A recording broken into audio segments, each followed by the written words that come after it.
Today's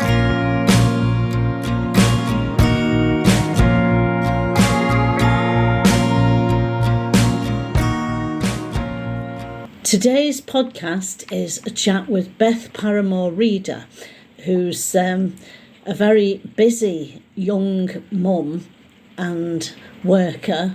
Not defining her as a mother, that happens a lot to women, but I'm sure you'll understand she has children and she gets involved in issues and campaigns that she feels strongly about, and she works as a masseuse doing Swedish massages in Todmorden, and we caught up with her in a house in Tod, and she's great, and I hope you enjoy the chat.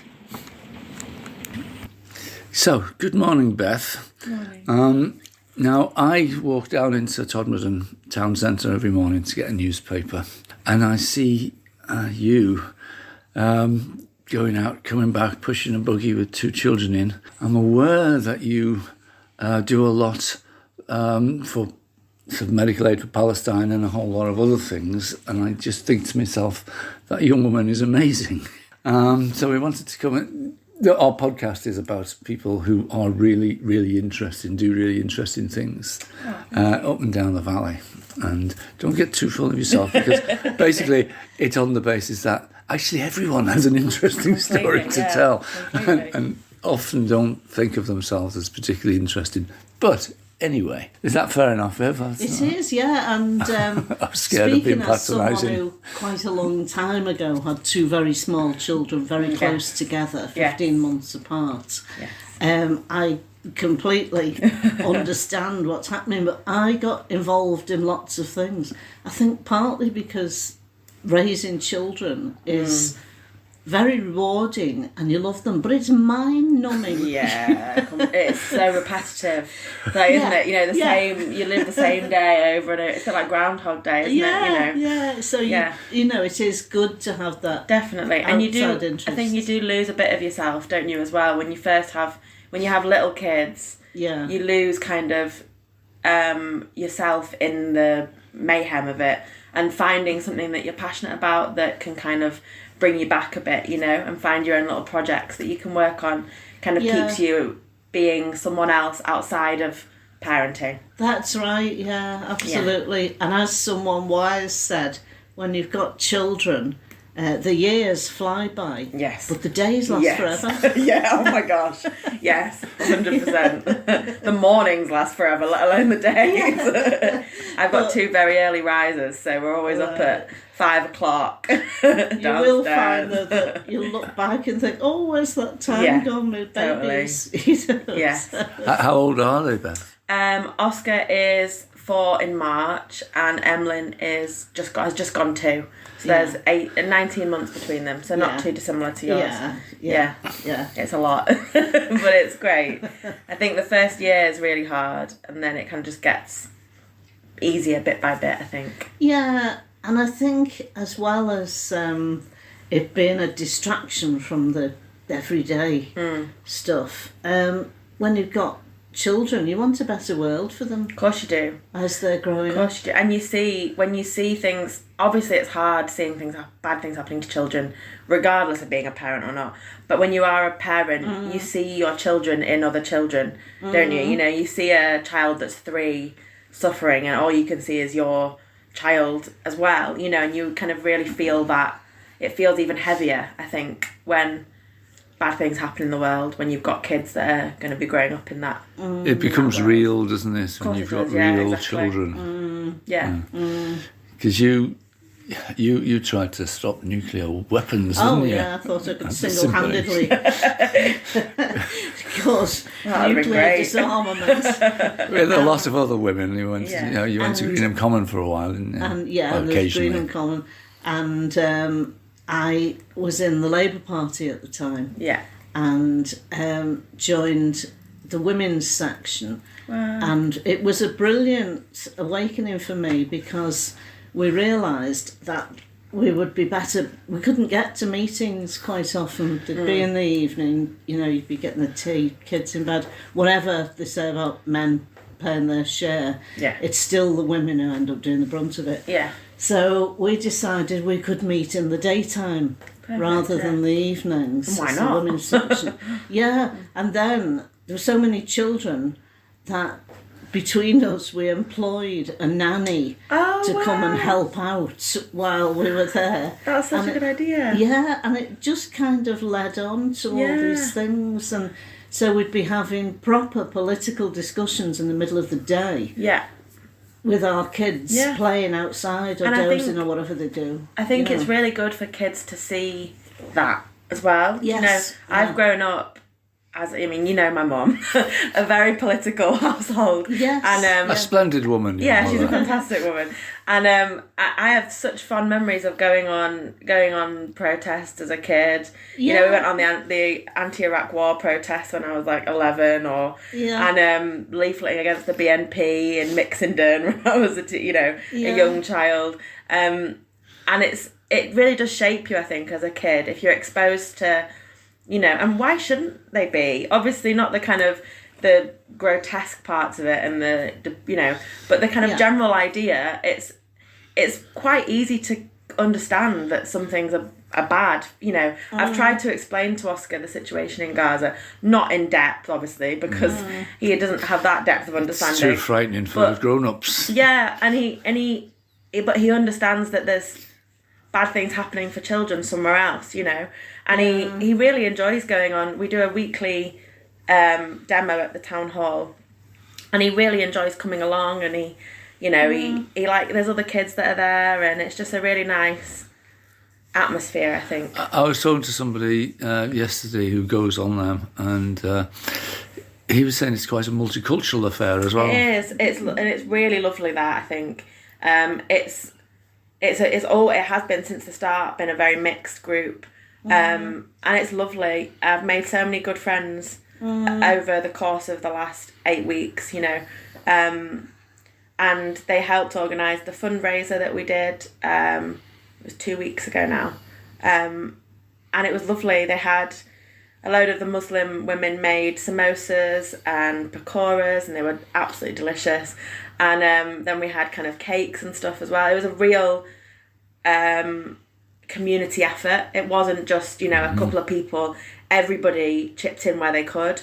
And similarly to what you said about having something for the children, is we had in the side room, there was a craft area, and we had someone running that. And so the kids were in there making flags and, having their face painted and stuff. So it was a real thing that, because often those things, you go with your kids and they get bored and you can only spend 5 minutes and, whereas people were there and their kids were kind of entertained for a good half an hour or so, which I think is important, involving them in the process, Well, it helps you as women get involved as well. Of course, 100%. And there's so many, like you said, there's so many barriers to getting involved with things when you're a parent, because childcare is so expensive, and also if you haven't got immediate family in the area. Jack's parents, my husband's parents, live close by, but they work. It's hard to get people to look after them. So if you can bring them along to things, then it really does open barriers for people. Yeah. Yes, and the fundraiser was very successful. It was. It was only for a few hours it was on, because we very generously got the room at the Baptist Church in the centre of Todd for free. So we were holding it on a Sunday, so we had to wait for their service to be finished. So we got the room from 12:15. Then we set up, and so we let people in from 12:30. And the idea was to go straight from the fundraiser to our weekly demo. So it was like bringing people along to that. People could bring the flags they'd made and the banners they'd made and everything. So it was, and that's at 3:00. So we only had 2.5 hours in the middle, and it was really busy. It was lovely, and we raised, I think, the final figure somewhere around £3,000, which is incredible. That's fantastic. And most of it was in cash on the day, And people can see the need for medical aid 100%. every time you put the news on the TV or listen to the radio, open a newspaper. Yeah. That's something I think I'd hope we could all agree on, is that medical aid is particularly important when there's no hospitals or very few functioning hospitals remaining. And they're a fantastic charity, Medical Aid for Palestinians. I've supported them for a long time. So yeah, it was a really good event. Yes, well done. And the demos outside the town hall are weekly. It is, yeah. The plan is to do it every Sunday until there's a ceasefire, not a pause like there was a few weeks ago. A proper ceasefire. Obviously, I think Christmas Eve falls on a Sunday, so I don't think we'll be doing it on that day, just because there's a lot going on in the town on Christmas Eve. But apart from that, yes, every Sunday for the foreseeable future. Yes, and it is a family day after. Yes, exactly, yeah.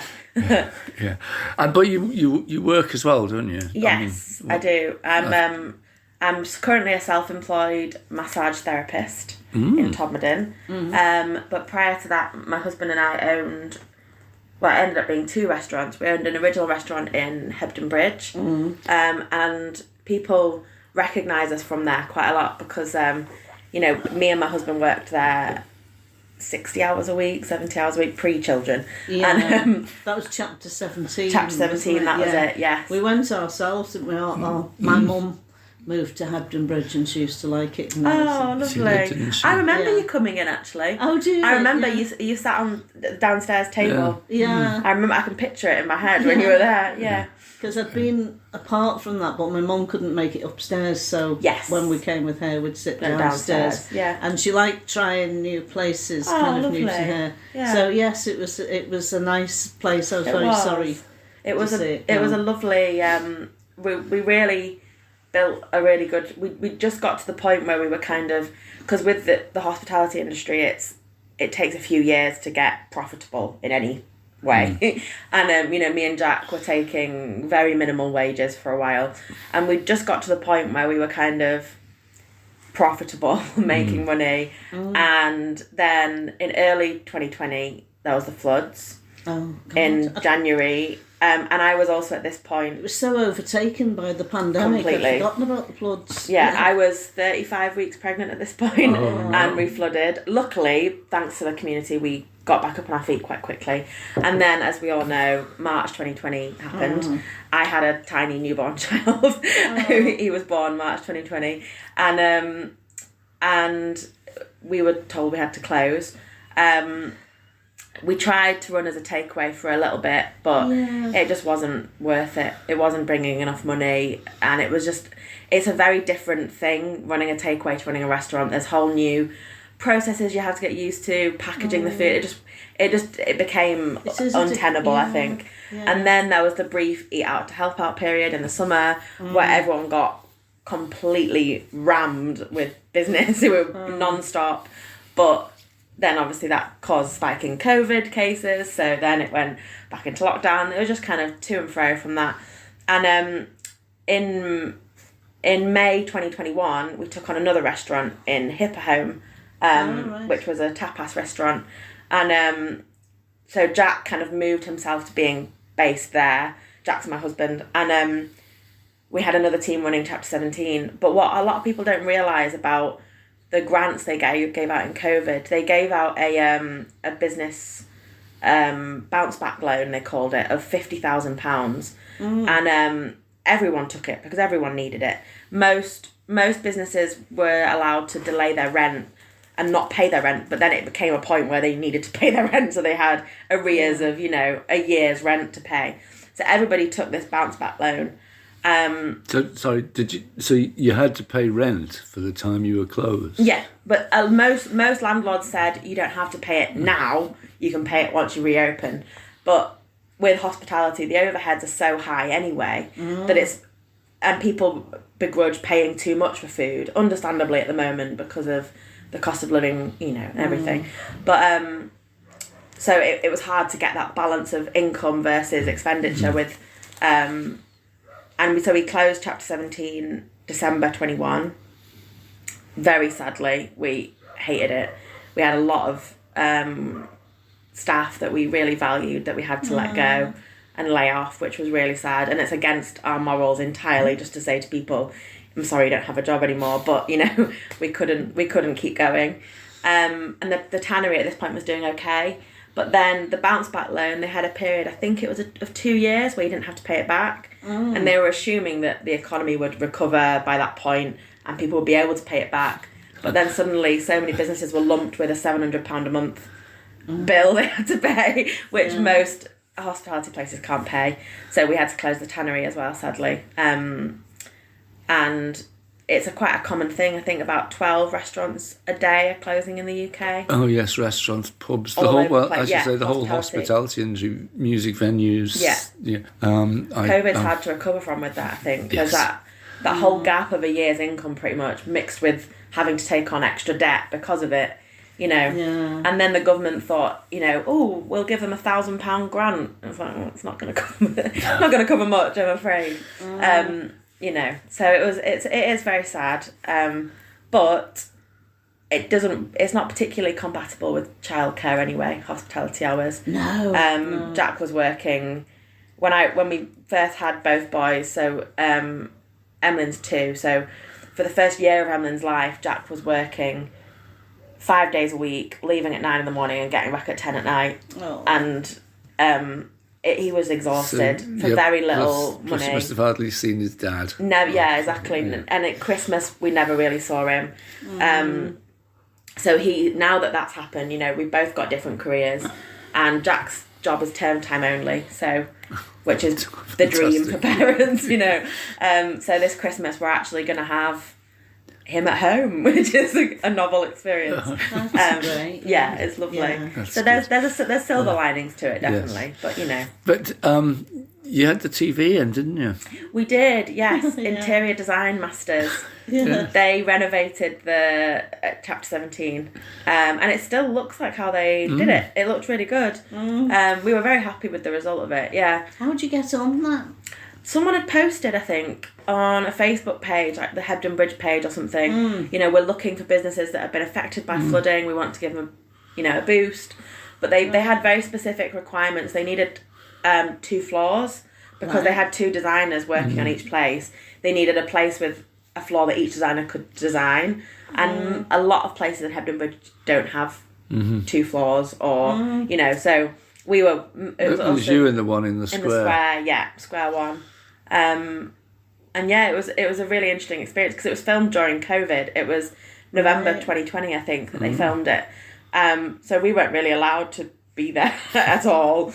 And no one really, you know, we didn't really get to meet anyone on it. But it was a really good experience. We really liked it. Oh, it's a shame it was during COVID because it looks like it might have been fun. Yeah, meet Alan Carr and, you know, everything. But it gave the town a boost as well, I think, Hebden, because, you know, it looked so idyllic on the footage that a lot of people said, oh God, you know, I want to go and visit Hebden Bridge and so yeah. Well, the whole valley's on the television. I know, all the there's time. 2 programmes being filmed in Todmorden at the moment. Yes. 2 dramas. I mean, this is why partly why we're doing this podcast, really, because there's so many people on the TV with scripts written by somebody else. We just thought, let's hear the voices of the people that actually live. Yeah, completely.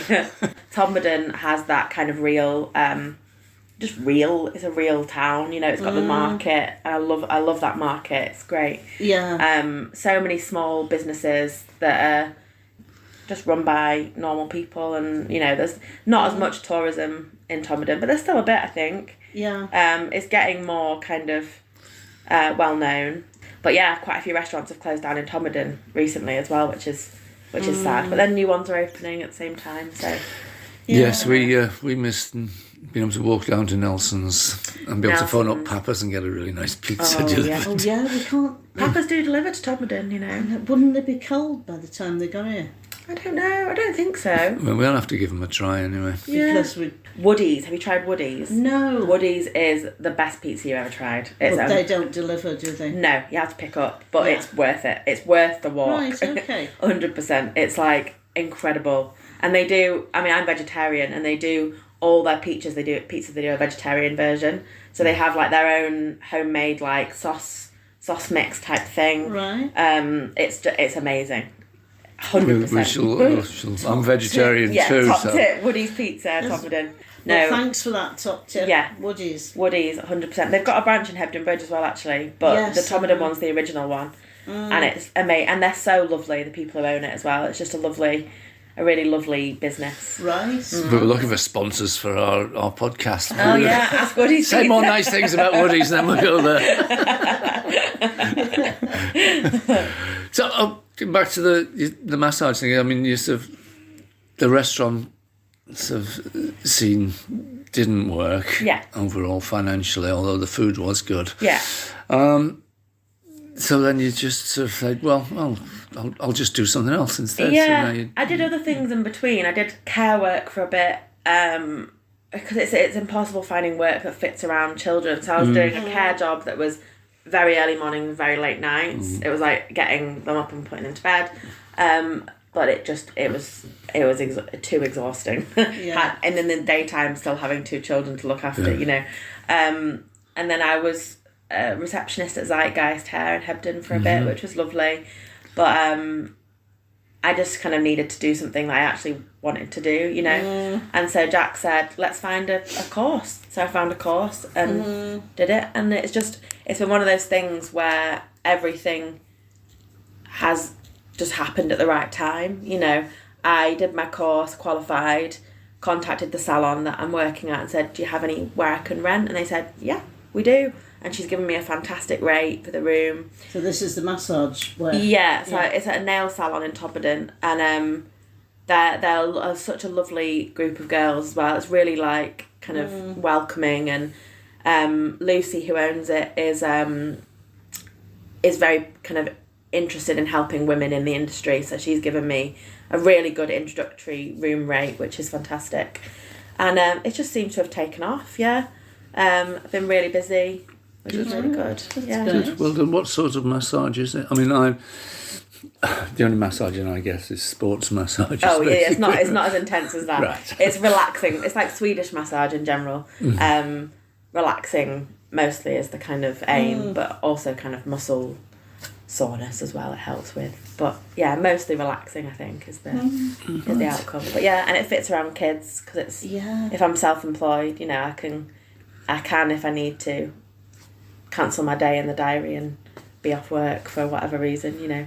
How do people find you if they want a massage? I'm on an app called Fresher, which is like my booking app, but I'm also on kind of Facebook. My business is called Tranquil Moments. Right, okay. And people can find me there. They Just want to plug my business a bit. Yeah. So we're looking for a sponsor for our podcast. Say more nice things about that, Beth. Only joking, we're not really looking for a sponsor for our podcast at all.